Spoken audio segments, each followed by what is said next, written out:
Hello friends, இன்றைக்கி வீடியோவில் ரொம்ப சூப்பரான நாட்டுக்கோழி தொக்கு எப்படி செய்யுதுன்னு பார்க்க போகிறோம். அதுக்கு நான் 1 கிலோ நாட்டுக்கோழி வாங்கியிருக்கோம். இப்படி தான் இருக்குது. அவங்க வந்துட்டு ஆல்ரெடி அந்த தோலெல்லாம் சுட்டு இந்த மாதிரி கட் பண்ணி கொடுத்துருக்காங்க. இப்போது இதுலேருந்து நாங்கள் வந்துட்டு தோலை கட் பண்ணி எடுக்க போகிறோம். சிலர் வந்துட்டு இந்த தோலை அப்படியே வச்சு கூட செய்வாங்க. எங்களுக்கு தோல் பிடிக்காதனால நாங்கள் அந்த தோலை ரிமூவ் பண்ணிடுவோம். ஒருவேளை உங்களுக்கு தோல் பிடிக்கும்னா நீங்கள் அதை அப்படியே வச்சு கூட கட் பண்ணி செய்யலாம்.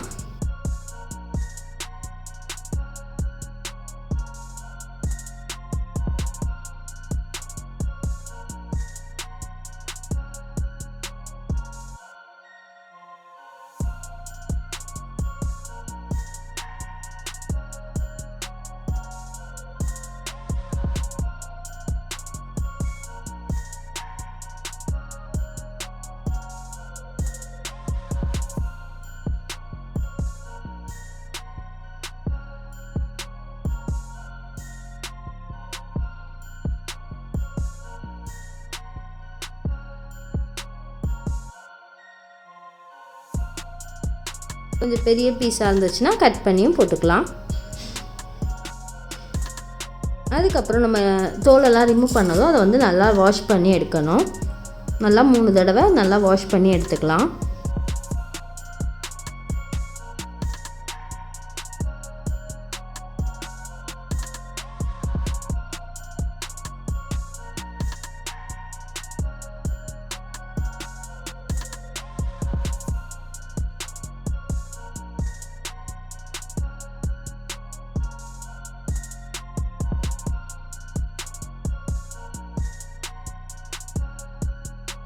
இப்போ எல்லாத்தையும் நல்லா வாஷ் பண்ணி எடுத்தாச்சு.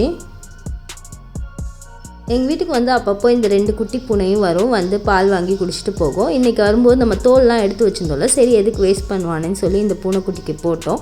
அது ஜாலியாக ருசித்து சாப்பிட்டுட்டு இருந்துச்சு. பாருங்கள், 2 சிப்ளிங்ஸ் தான். 1 2 சண்டை போடாமல் ஒரு இது சாப்பிட்டு முடிச்சதும் அடுத்த இது சாப்பிட்டுச்சு. பார்க்க ரொம்ப நல்லா இருந்துச்சு, அதான் வீடியோ எடுத்தேன்.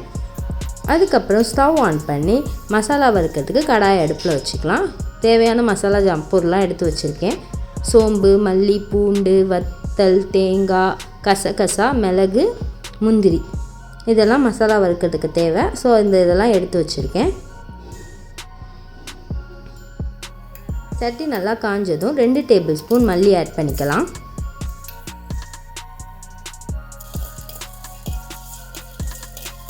இதை வறுத்துட்டு அதுக்கப்புறமா 1 டேபிள் ஸ்பூன் சோம்பு ஆட் பண்ணிக்கலாம். அதுக்கப்புறம் கொஞ்சம் மிளகு, கொஞ்சம் கசகசா எல்லாம் 1 ஸ்பூன், ஒரு 5 to 6 முந்திரி, அப்புறம் 6 பல்லு பூண்டு எல்லாத்தையும் போட்டு வறுத்துக்கலாம்.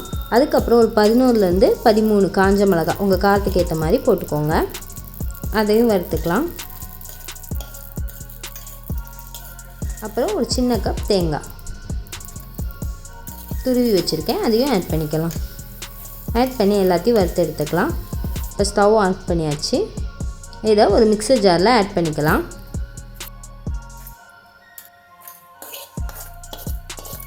அதோட 1 ஸ்பூன் மஞ்சத்தூளும் ஆட் பண்ணிக்கலாம். அது ஆறட்டும். அதுக்குள்ளே ஸ்டவ் ஆன் பண்ணி நம்ம மண் சட்டியில் செய்ய போகிறோம் இன்றைக்கி. அதனால் மண் சட்டியை அடுப்பில் வச்சுக்கலாம். அதுக்கப்புறம் ஒரு 2 ஸ்பூன் எண்ணெய் ஊற்றிக்கலாம். 2 ஸ்பூன் கடுகு ஆட் பண்ணிக்கலாம். அதுக்கப்புறம் ஸ்பைசஸ்லாம் ஆட் பண்ணிக்கலாம். பிரிஞ்சி இலை, பட்டை, கிராம்பு,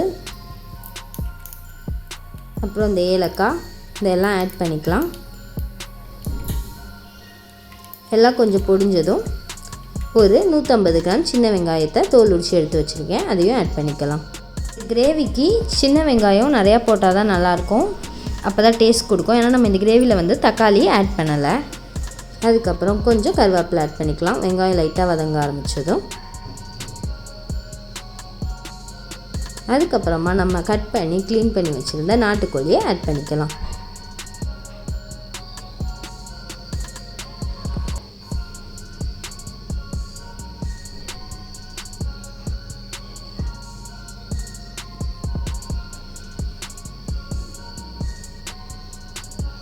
நாட்டுக்கோழியை நல்லா மிக்ஸ் பண்ணி விட்டுக்கலாம். ஃபஸ்ட்டு நம்ம நாட்டுக்கோழியை தான் வேக வைக்க போகிறோம். ஸோ நல்லா ஃபஸ்ட் மிக்ஸ் பண்ணிவிட்டு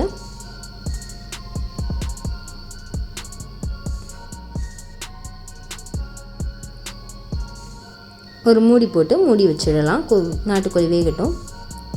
அதுக்குள்ளே நம்ம மிக்சர் ஜாரில் ஆட் பண்ணி இந்த மசாலா ஆறிருக்கும், அதை அரைச்சி எடுத்துக்கலாம். ஒரு 2 மினிட்ஸ் கழித்து ஓப்பன் பண்ணி பார்த்தோன்னா நாட்டுக்கோழிலேருந்து இந்த மாதிரி நல்லா தண்ணி பெருகியிருக்கும். தானாகவே நம்ம தண்ணி எதுவும் ஊற்றலை, அதுலேயே பெருகிற தண்ணி தான். ஸோ அந்த தண்ணியிலே தான் இந்த கோழி வேக போகுது.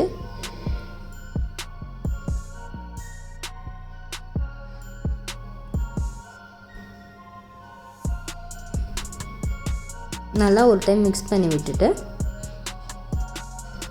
திரும்பவும் மூடி வச்சிடலாம். மசாலா அரைச்சி எடுத்தாச்சு. நல்லா தண்ணி ஊற்றி நல்லா ஃபைன் பேஸ்ட்டாக அரைச்சி எடுத்துக்கலாம்.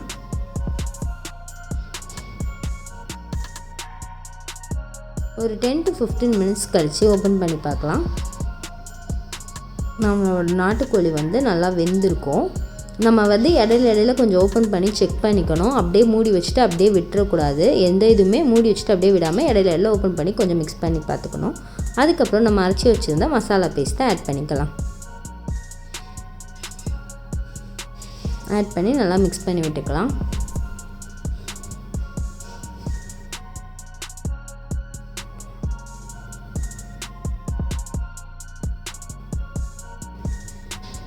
மசாலா எல்லா சைடும் படுற மாதிரி நல்லா மிக்ஸ் பண்ணிக்கலாம்.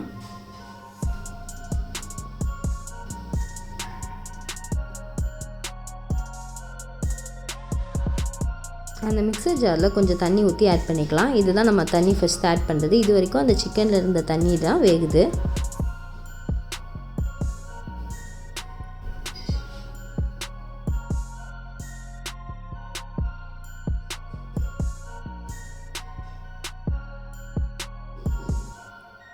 அதுக்கப்புறம் உங்களுக்கு எந்த அளவுக்கு கிரேவி திக்காக வேணுமோ தண்ணியாக வேணுமோ அதுக்கேற்ற மாதிரி கன்சிஸ்டன்சியில் நீங்கள் தண்ணி ஆட் பண்ணிக்கலாம். நான் கொஞ்சமாக தண்ணி ஆட் பண்ணிக்கிறேன். எனக்கு இந்த அளவு கன்சிஸ்டன்சி இருந்தால் போதும். ஸோ நான் கொஞ்சம் திக் கிரேவி மாதிரி தான் வைக்க போகிறேன். அதனால் கொஞ்சமாக தண்ணி ஆட் பண்ணி அதை மிக்ஸ் பண்ணி விட்டுக்கிறேன். அதுக்கப்புறம் தேவையான அளவு உப்பு போட்டுக்கிறேன்.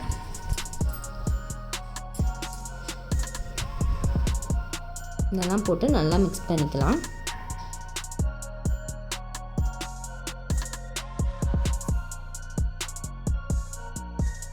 அதுக்கப்புறம் அந்த மசாலா வேகணும். அதுக்கு நம்ம க்ளோஸ் பண்ணி வச்சுக்கலாம். திருப்பி ஒரு 5 மினிட்ஸ் கழித்து ஓப்பன் பண்ணி பார்த்தா நல்லா அந்த மசாலாவும் சிக்கனும் மிக்ஸ் ஆகி இந்த மாதிரி எண்ணெய் பிரிஞ்சு சூப்பராக வந்திருக்கும். பார்க்குறதுக்கே ரொம்ப சூப்பராக இருக்கும்.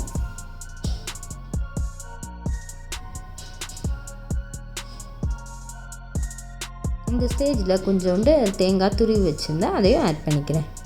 இது ஆப்ஷனல் தான். உங்களுக்கு தேங்காய் வேணும்னா போட்டுக்கலாம், இல்லைனா அப்படியே கூட நீங்கள் ஸ்டவ் ஆஃப் பண்ணிக்கலாம்.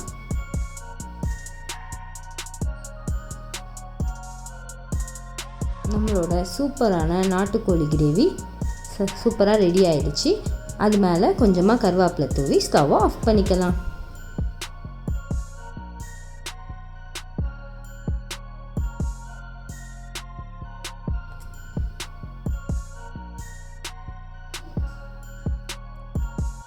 இந்த சூப்பரான நாட்டுக்கோழி கிரேவியோட கொஞ்சம் ரசம் வச்சு சாப்பிட்டோன்னா ரொம்ப டேஸ்ட்டாக இருக்கும். நீங்களும் ட்ரை பண்ணி பாருங்கள்.